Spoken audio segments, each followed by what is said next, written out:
Thinking about moving to Tennessee? Watch this video and stay till the end. I might change your mind. Tennessee is one of those states that gets sold to people like it's a real estate commercial with a banjo soundtrack. A place where you could buy land, breathe fresh air, and maybe start wondering why you ever paid $3,700 a month to live above a Pilates studio. And for a lot of people, Tennessee's a great option. But this video isn't called 10 Reasons Tennessee is a Lovely Little Southern Gift Basket. This is about the stuff people don't always notice until the moving truck is gone and you realize your neighbor has opinions on your politics, your church attendance, your license plate, or whether your Amazon Basics barbecue sauce qualifies as a hate crime. So here's the 10 less obvious reasons you might instantly regret moving to Tennessee. Number 10, no state income tax thing. Yeah, we got to start with that. It comes with a little trap door. This is something that they have in common with Texas. They don't charge state income tax, but they stick it to you in other ways. Tennessee loves to advertise that it has no state income tax, and honestly, that does sound pretty nice. It's one of those phrases that makes people from California, Oregon, New York, and New Jersey start packing boxes with the emotional urgency of someone escaping a haunted condo association. But here's the little footnote wearing camouflage. Tennessee still gets its money. It just waits until you hit the cash register. The state has one of the highest combined sales tax rates in the country. So while your paycheck may not get mugged by the state, every time you buy something, they want their cut. Tennessee also still taxes groceries at a state level, although there have been temporary sales tax holidays and political attempts to change that over the years. The basic point is simple. The tax burden didn't vanish because they don't have any state income tax. It just put on a fake mustache and moved to checkout lane 4. That matters more if you're retired, in the low income area, or living on a fixed budget. A high sales tax hits everyone, but especially those people who spend most of what they earn. So yes, Tennessee may save you money, but if you move there thinking the state is some tax-free paradise, you may soon realize the government still found your wallet. It just did it with sweet tea in the other hand. Number 9, Nashville, the low-cost illusion. A lot of people still talk about Tennessee like it's permanently cheap. They picture a 3-bedroom house, a porch, a dog, a backyard smoker, and enough land to lose a relative during Thanksgiving. That version of Tennessee still exists in some places. But if you're looking for it around Nashville, Franklin, Brentwood, Murfreesboro, or Hendersonville, you might want to bring some smelling salts because you're going to pass out. Middle Tennessee has been growing fast, and growth has a funny way of taking affordability out back and giving it a stern talking to. Davis County, home to Nashville, was Tennessee's fastest growing county by raw population in 2025, adding 9,821 people from July 2024 to July 2025. That's according to the University of Tennessee's Boyd Center. Nearby counties have also swollen quite a bit. And once a region becomes a hot new place, prices stop behaving like Tennessee and start behaving like they went to Austin for a weekend seminar on how to become really expensive. The painful part is that the wages don't always keep up with the new Tennessee. A lot of people move here with remote salaries and home equity from a more expensive state, which is great for them, but it creates a weird economic split where local workers are trying to buy homes in a market that's increasingly priced for people who arrive from California with California money and the confidence of someone who's never had to choose between dental work and tires.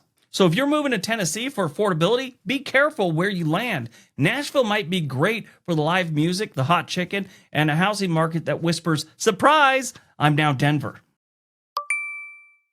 Number 8, rural healthcare can be scary thin. This one never makes the glossy relocation videos because limited emergency care access, that's not a selling point. And a lot of people hear that and they lose interest in Tennessee right away. Now, Tennessee, especially rural Tennessee, is beautiful. Small towns, mountain views, quiet roads, cheap land, and enough porch space to finally become the retired porch goblin you were meant to be. But here's the part they leave out. Healthcare access can get thin fast in this state, especially in the rural areas. And as we all know, as you get older, you need healthcare. So that dream you had your whole working life of moving to a small town in the Tennessee foothills or something like that might be less of an option. Tennessee has a serious problem with rural hospital closures. The Journal of Rural Health study found that Tennessee had more rural hospital closures per capita than any other state, with 14 rural hospitals closed since 2010. That's according to the study. Even Tennessee's own health department lists strengthening rural hospitals as a major goal, which is government speak for, whoa, we got a problem. In some rural areas, specialists are far away. Mental health services can be limited. Maternal care can be scarce. Emergency care might not be anywhere near as close as you might have imagined when you bought this charming little house 37 minutes away from the nearest decent grocery store. So before you move to rural Tennessee, don't just ask about the acreage and the property taxes. Ask about where the nearest real hospital is, what service it actually offers, and how long does an ambulance take to reach you where you're buying the new house. Number 7, politics. Now, this isn't about whether you're conservative, liberal, independent, libertarian, moderate, or someone who thinks that all politicians should be forced to use the same DMV as regular people. This is about intensity. Tennessee politics can be loud, stubborn, and deeply woven into everyday life. In some places, people don't just have opinions, they have laminated opinions. The state has become a frequent battleground over school vouchers, books, culture war issues, policing, development, local control, and migration. A recent example is Tennessee's statewide school voucher program. The Associated Press reported that a lawsuit challenged the program, which offers 20,000 vouchers worth about $7,300 each for the 25 to 26 school year, arguing that it diverted public funds away from public schools. Supporters call it school choice. Critics call it a money vacuum with backpacks. And that's the thing. In Tennessee, local politics doesn't always stay politely tucked away in the newspaper. It can show up at the school board meetings, neighborhood Facebook groups, church conversations, city council fights, and family cookouts where Uncle Randy has somehow become an expert on constitutional law after watching 3 videos in his garage. Number 6, the friendly Southern charm has term limits. People love to say Tennesseans are friendly, and a lot of them are. I mean, this is the South. Southern charm is a real thing. They'll wave at you, they'll help you jump your car, they'll call you hun for no reason. But Southern friendliness comes with some fine print, I would say. You might get smiles, small talk, and a porch-level warmth while still being kept outside of an actual circle. In some towns, if your family hasn't been there since the wagon wheels were cutting ruts in the road, you're basically a trial membership. And if you show up saying things like, well, back in California, we did it this way, congratulations, you've just become a walking zoning complaint. Tennessee has taken in a lot of newcomers over the last handful of years, and not all the locals are thrilled about it. Outsiders get blamed for everything. Rising home prices, which is true, traffic, crowded restaurants, shifting politics, and crowded schools. Anything they can think of, they want to blame it on Californians, when Californians aren't the only ones moving there. So yes, Tennessee can be friendly, just don't confuse friendly with accepted. You might get waved at by everyone in town and everyone you pass by on your little road, but they're not your friends. They might be someday, but they're not your friends in the beginning. That's just their culture. Number 5, everyone's a singer-songwriter and almost famous. Moving to Tennessee, especially Nashville, sounds great if you love music. And to be fair, Tennessee has real music weight. Country, blues, gospel, soul, bluegrass, rock, Americana. Most states would dream of having a music scene is that historic. But not many cities do. Not many states do. Nashville is not just a fun music town. It is a city where everyone is industry adjacent. Everyone writes songs. Everyone knows a producer. Everyone's roommate once got to meet someone at a record company back in 2014. Everyone's got a story. Everyone's some form of musician or working in that industry. The talent is real, so is the self-importance. You'll meet people who introduce themselves as artist, songwriter, creative strategist, which usually means they have a guitar and a dream. That's about it. And the tourist version of Nashville gets old fast. Bachelorette herds, pedal taverns, Broadway bars screaming through the walls, and cowboy hats worn by people whose closest experience to livestock is a barbecue. If you love live music, Nashville can be amazing. If you don't, you may develop a medical allergy to acoustic guitars and phrases like, my sound is hard to define. Oh my God, I've had so many people tell me that. My sound is hard to define. You don't know what you're doing? It's like, I don't know. Number 4, the job market can be great, but very uneven.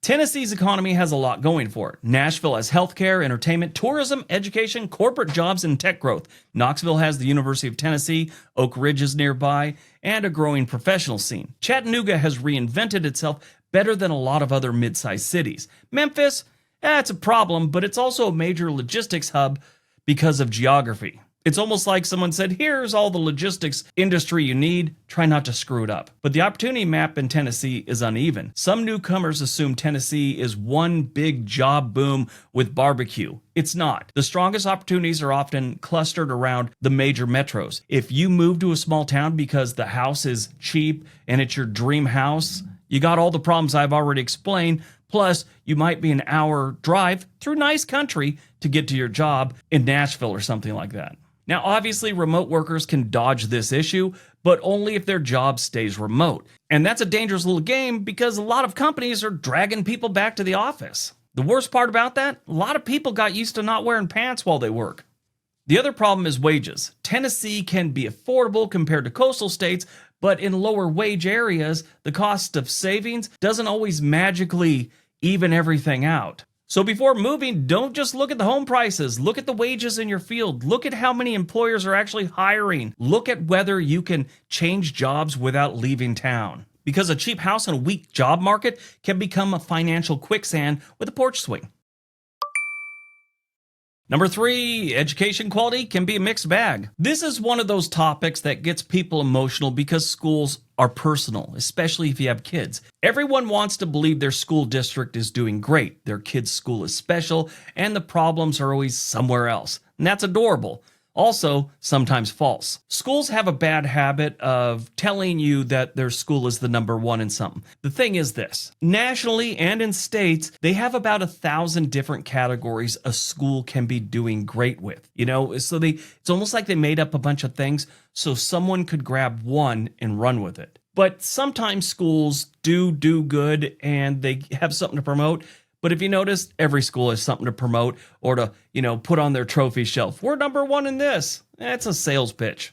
Tennessee has some excellent schools and districts for that matter. It also has some areas where education quality, staffing, funding, test performance, and resources can vary dramatically. The school experience can change a lot depending on which county, district, and even what neighborhood you land in. Do your research. Teacher shortages remain an issue nationally, and Tennessee has reported shortages in areas such as math, world language, early childhood education, special education, and English as a second language. And that was in 2025-26 academic year. The Department of Education 24 to 25 vacancy report also noted that many schools nationally were operating without full teaching staffs, and special education remains a major shortage area. That's nationwide. It's especially bad in Tennessee. So do your research before you decide you're going to move your kids to Tennessee or to where you're going to move your kids to in Tennessee. Number 2, the state is growing faster than its infrastructure. Tennessee is popular. People are moving in. That sounds great until you realize popularity is not always prosperity. Sometimes popularity is just a town getting body slammed by subdivision permits. Fast growth puts pressure on everything. Roads, schools, water systems, sewer systems, emergency services, parks, hospitals, housing, and local government offices that were designed for a sleepy county and now have to behave like a mini metro area. The local planning department wakes up one day and realizes that it has become an unpaid babysitter for 11 new developments called the Reserve.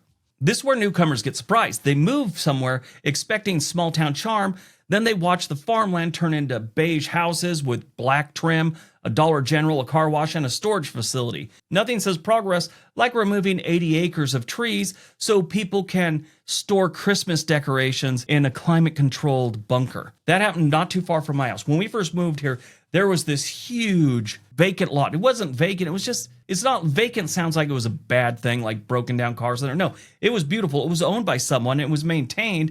And it just looked like this huge grass field that you could probably put easily 3-4 high schools on it. And it was on a major street. They sold it about 10 years ago. And now it is not, I hate it. It's those houses that look nice, but they all share a wall. So they're like duplexes, quadplexes, whatever you want to call them. So all of a sudden we just added all that land just got tore up. Sad. but it's happening everywhere in Tennessee. The problem is not growth itself. Growth could bring jobs, restaurants, medical service, investment, and new energy. The problem is when growth arrives faster than planning, and Tennessee's dealing with that in a lot of different areas. If you move to a fast-growing Tennessee county, don't assume that the charm you fell in love with will survive change. All right, before we get to number one, if you're thinking about moving to Tennessee, love it or hate it, there's a link for a website called Home and Money. They can get you in touch with a real estate agent anywhere in the country. It's in the description area. All right, on to number one. And number one, Tennessee has become a victim of its own hype.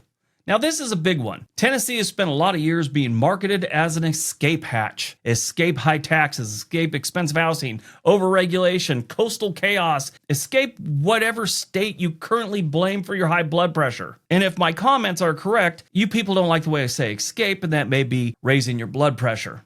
I read the comments. And for many people, Tennessee really did offer that. But the more people chase the same escape hatch, the more crowded it gets. The prices rise, the culture shifts, and the roads fill up. The locals get irritated, newcomers complain that the place isn't what they thought it was, and another YouTube video gets made called Why Everyone is Leaving Tennessee. I've made that video a couple times. And the cycle begins again. That's the Briggs migration cycle right there, wearing a cowboy hat. The overlooked places become affordable. The affordable place becomes cool. The cool place becomes popular. The popular place becomes expensive. The expensive place becomes annoying. Then everyone starts hunting for the next affordable place, usually while insisting they're not part of the problem, which is exactly what everyone says while being part of the problem. Tennessee isn't ruined, not even close, but parts of it are changing too fast. Nashville is no longer a cheap little secret. Knoxville is getting more attention. Chattanooga keeps showing up on best place lists. The Smoky Mountain region has become a vacation rental laboratory with bear warnings. Small towns are getting discovered by remote workers, retirees, investors, and people who say, we just want a simpler life, while bidding $70,000 over the asking price. Now, the regret comes when people move to Tennessee based on outdated fantasies. The image of 2008 prices, 1995 small town charm, 2026 job options. That combination doesn't exist unless you also have a time machine and a fake mustache. All right, that's today's video. If you like this one, you'll probably like that one right there. It's about the most conservative cities in the United States. Everyone have a great day. Be nice to each other.